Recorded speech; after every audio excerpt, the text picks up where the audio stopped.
చేస్తారా స్టూడెంట్ లీడర్‌గా? అదే ఉద్యోగాలు ఈ రాష్ట్ర ప్రభుత్వం ఏర్పడిందే నిరుద్యోగుల మీద, విద్యార్థుల మీద. ఎందుకంటే మాకు ఉద్యోగాలు ఇస్తలేరు గత ప్రభుత్వము. మేము వచ్చిన తర్వాతనే మీకు ఇదిగో ఇచ్చేస్తాం, నోటిఫికేషన్ ఇస్తాం. నోటిఫికేషన్ వేసిన తర్వాతనే మేము ఏదైనా చేస్తాం. మాకు మొదటి పని ఏదైనా ఉందంటే నిరుద్యోగులను ఆదుకోవడం అని చెప్పి రాష్ట్ర ప్రభుత్వం క్లియర్ కట్‌గా మొన్న ఎలక్షన్ ముందు చెప్పడం జరిగింది. వచ్చిన తర్వాత మేము లంకా బిందెలు ఉన్నాయని వచ్చినాము. లంకా బిందెలు లేవా అంటే, నీకు లంకా బిందెలు కావాలంటే ఏంది రాహుల్ గాంధీ ప్రధానమంత్రి అయిన దాకా ఆగుతావా? లంకా బిందెలు వచ్చిన దాకా ఆగుతావా? తక్షణమే కానిస్టేబుల్ రిక్రూట్మెంట్ చేయాలి. ఏ ఎగ్జామ్ పెట్టినా కూడా ట్రాన్స్‌పరెన్సీ ఉంటలేదు. ఒకసారి పేపర్ లీకేజ్ అయితది. ఒక మార్కులు తక్కువేస్తారు.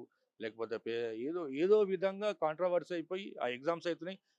అందరూ ఉద్యోగాలు వస్తాయని చెప్పి పెళ్ళిళ్ళు చేసుకోకుండా అశోక్ నగర్‌లో కావచ్చు, దిల్‌సుఖ్ నగర్‌లో కావచ్చు అంతా గడ్డాలు పెంచుకొని మాకు పెళ్లి అమ్మ ఇగో మాకు ఉద్యోగాల నోటిఫికేషన్ త్వరలో వస్తున్నాయి మాకని చెప్పి అందరూ ఉంటారు.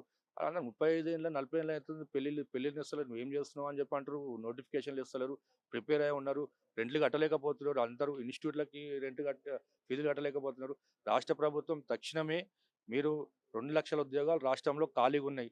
తక్షణమే ఎందుకంటే మండలాలు పెంచారు, మొన్నటి మొన్న జోన్లు పెంచుతున్నారు, అన్ని జోన్లు పెంచుతున్నారు, మండలాలు పెంచుతున్నారు, అన్ని పెంచుతున్నారు. కాబట్టి మీకు స్టాఫ్ ఎక్కడిది, రిక్రూట్మెంట్ ఖాళీ బోర్డులు ఉన్నాయి. మొన్నటికి మొన్న ఎంఆర్ ఆఫీస్ పోతే ఆ సార్ వేరే పని మీద పోయిండు, ఆయనకు ఇన్ఛార్జ్ అప్పచెప్పిరు అని చెప్తే, ఇన్ఛార్జ్ అప్పచెప్తే మరి అతను అక్కడ చూసుకుంటాడా, ఇక్కడ చూసుకుంటాడు, ఎక్కడ చూసుకుంటాడు? ప్రతి ఆఫీస్లో ఇన్ఛార్జీలతోటి నడిపిస్తున్నారు. అతనికి 3-4 శాఖలు అప్పచెప్తున్నారు, 3-4 ప్లేసులు అప్పచెప్పి ఇన్ఛార్జ్తో నడిపిస్తారు. కాబట్టి తక్షణమే ట్రాన్స్పరెన్సీ ఉండాలి. పోయిన వాళ్ళకి పని కావాలి.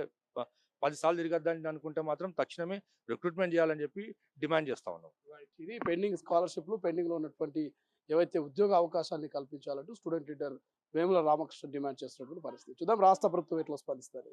కెమెరా పర్సన్ అజయ్‌తో శ్రీశైలం, తొలి వెలుగు, హైదరాబాద్. అసలైన తొలి వెలుగు. ఫాలో వాట్సాప్ @తొలి వెలుగు official.